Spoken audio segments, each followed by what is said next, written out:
Hello. In the last lecture, we have discussed about various sorting algorithm in very brief. In this lecture, we are going to discuss about amortized analysis.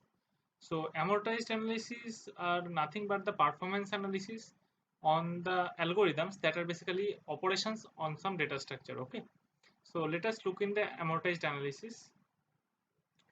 So, amortization is nothing but a term from accountancy. For example, EMI or easy monthly installment.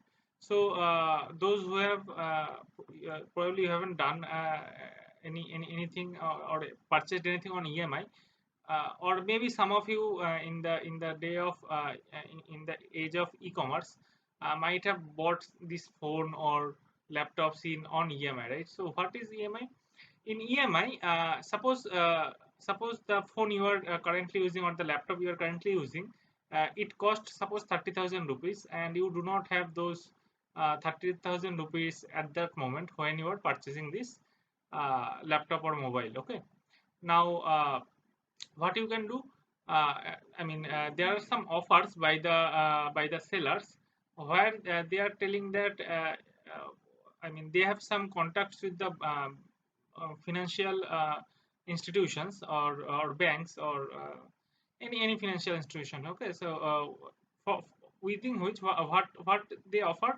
So they say that you take the laptop and in is and the amount 30,000 rupees along with some interest probably you give in equal payment which is in every month, and that is what it is called EMI or easy monthly installment. So you pay the whole amount. Maybe you have to pay some interest over there, but you can get the laptop then and there without paying the whole amount. Okay, you might have to give some down payment, but rest of the amount you can pay in easy installments. Okay, so this kind of concepts are introduced to analyze the performance of the operations of on some data structures. Okay, so we will see this amortized analysis in the coming slides. Okay, so the term we are going to use is basically amortized cost or amortized complexity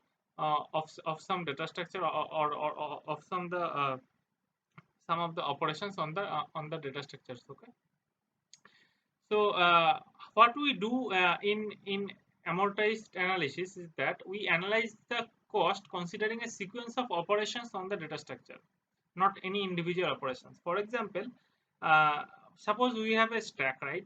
Now if I ask you what is the uh, operations on stacks, so you know that the operations on stacks are push and pop, right? And time complexity of individual push operation is order of 1, time complexity of individual pop operation is order of 1, right? But when we are doing amortized analysis, we are not focusing on the individual time complexity. Rather, we'll consider a sequence of n operations. Okay, be it all the push, be it interleaved of push and pop. Okay, or be it all the pops like that.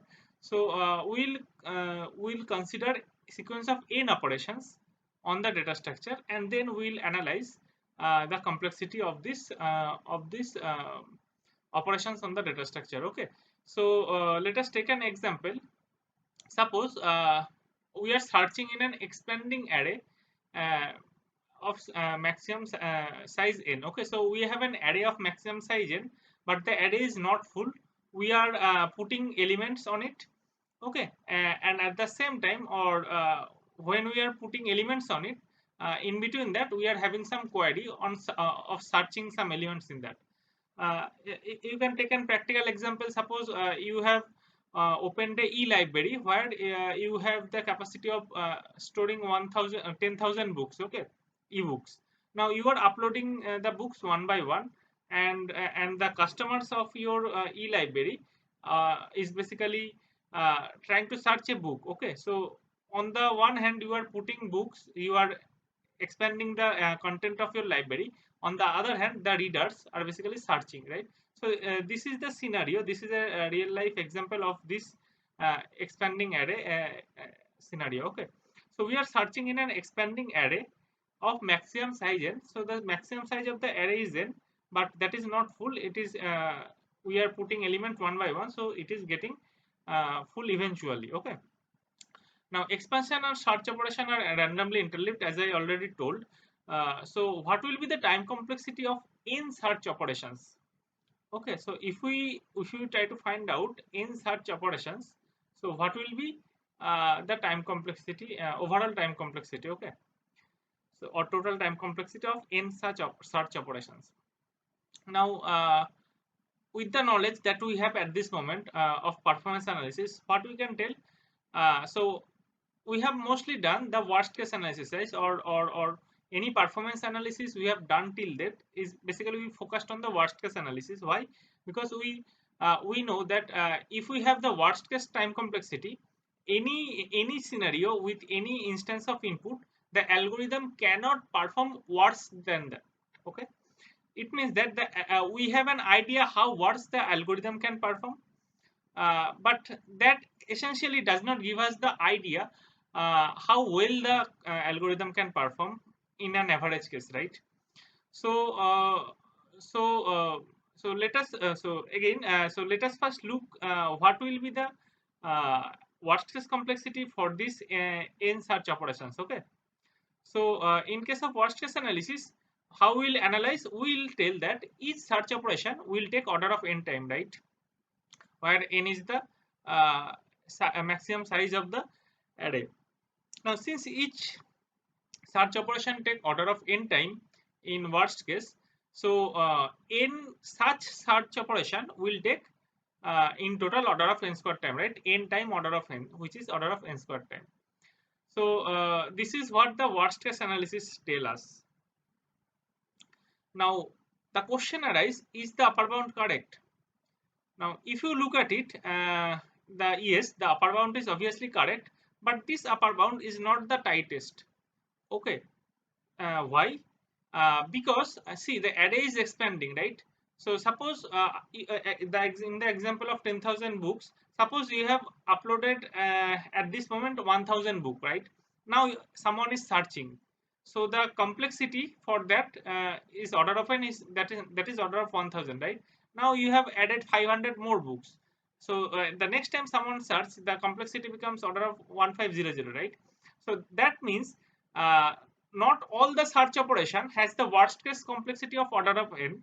The worst case complexity of order of n for the search operation will only happen when the array is full, right? When the array, the elements in the array has reached its maximum size. Okay, then only each search operation will take order of n. Otherwise, not all the search operation is going to take order of n. Okay. So, so we can see that even if the worst case analysis is giving us order of n square time, which is basically correct, but it is not giving us the tightest upper bound, right? So, so what we can do? So, in such scenario, we can take help of amortized analysis, and this kind of analysis can guarantee average performance of each operation in worst case. So we are not we are not focusing on the individual operations. Okay, I mean individual search operations on that expanding array. Rather, we are trying to find out the average performance in worst case. So again, what does it mean? Suppose when we have only 1,000 ebooks and someone is searching, the worst case is order of 1,000. For example, take it order of 1,000. Next, when we have 1,500 ebooks, the worst case at that scenario is order of 1500, right? So the average performance of the worst case, that is what is being guaranteed by the amortization or amortized cost. Okay, so we are going to see how it is done. Okay, now as I told you already that worst case scenario or worst case analysis is basically applied on the individual operations, but this amortized analysis is not on individual operation, rather on the all of the operations in the data structure as a whole. Okay, another point on amortized analysis is that here we do not have any probability involved, because we have the data structure and we have the operations on the data structure. Everything is certain over there. Okay, there is no probability involved. Now question is why we should learn this amortization or amortized analysis.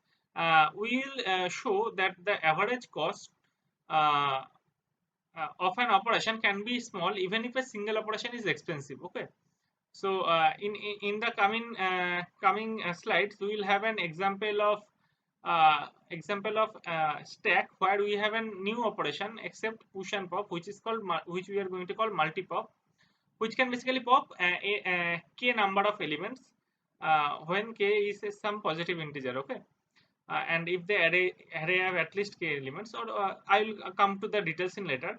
So so we can show that even if the multi-pop operation is having very high complexity, but the average cost of all the operations can be, or average cost of the multi-pop operation even can be very less. Okay, so we are going to see in the analysis.